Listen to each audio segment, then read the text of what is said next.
Hello, everyone, and welcome back here. Have you ever been in this situation? You're watching a movie or hanging out with English speaking friends, and suddenly everyone bursts out laughing, and you're just sitting like, what did I miss? Don't worry, you're not broken. You're just missing the code. Because English jokes aren't just about knowing words, they're about hidden meanings, culture, and timing. And today we're going to crack that code together. By the end of this lesson, you'll understand why people laugh, and maybe you'll even surprise your friends by telling your own English jokes. So let's warm up with some classic examples. I used to be a banker, but I lost interest. Parallel lines have so much in common. It's a shame they'll never meet. See what's happening? These jokes play with double meanings. Lost interest can mean you don't care anymore, but in banking, it means you literally lost your money growth, interest. And the parallel lines? They'll never meet in geometry, but the joke makes them sound like a sad couple who will never be together.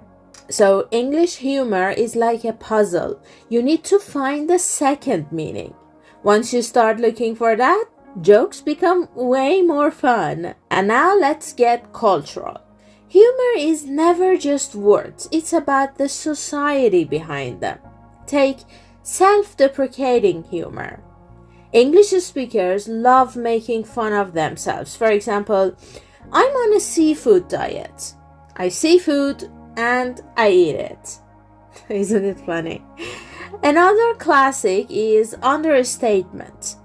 Imagine it's raining heavily in London and someone says, well, it's a bit damp today. That tiny understatement is what makes it funny. And of course, context.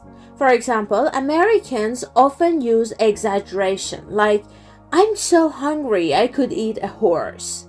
Okay, let's break down how jokes are built. Most jokes have two parts, the setup and the punchline. For example, why don't skeletons ever fight each other? Because they don't have the guts. See? The setup makes you think one way, and the punchline flips your expectation. That's the secret. And then there is sarcasm and irony.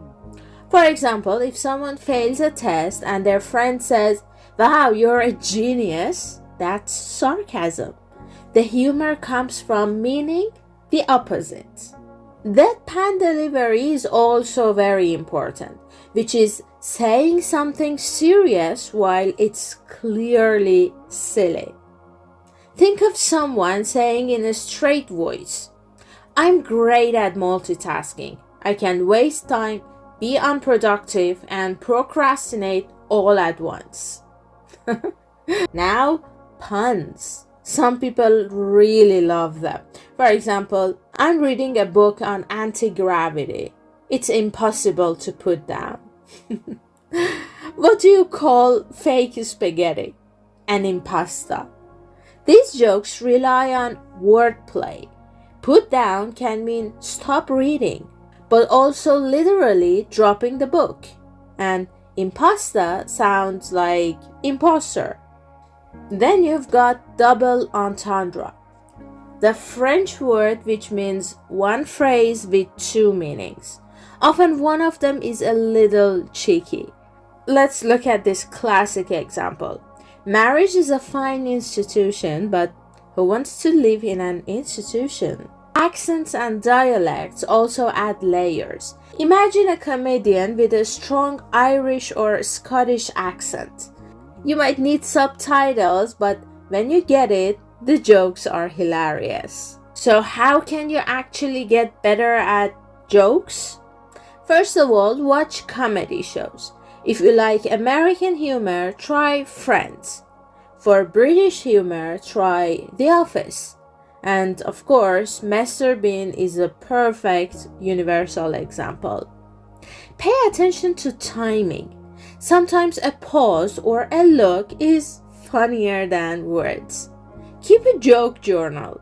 Write down jokes you hear and figure out the wordplay. Let me give you one more joke to add to your collection. I told my computer I needed a break, and now it won't stop sending me Kit Kats. You know, the slogan for Kit Kats. So next time you hear an English joke, instead of just thinking, I don't get it, try to ask, where's the second meaning? Or, is this sarcasm? You'll be training your brain to spot the humor. And that's it for our English lesson today. English humor can seem strange at first, but once you start spotting puns, sarcasm, and cultural quirks, you feel like you've unlocked a secret superpower. Now I want to hear from you. What's your favorite English joke? Share it in the comments below so we can laugh together. And if today's lesson made you smile, don't forget to subscribe to my channel, give this video a like, and ring the bell so you don't miss the next lesson.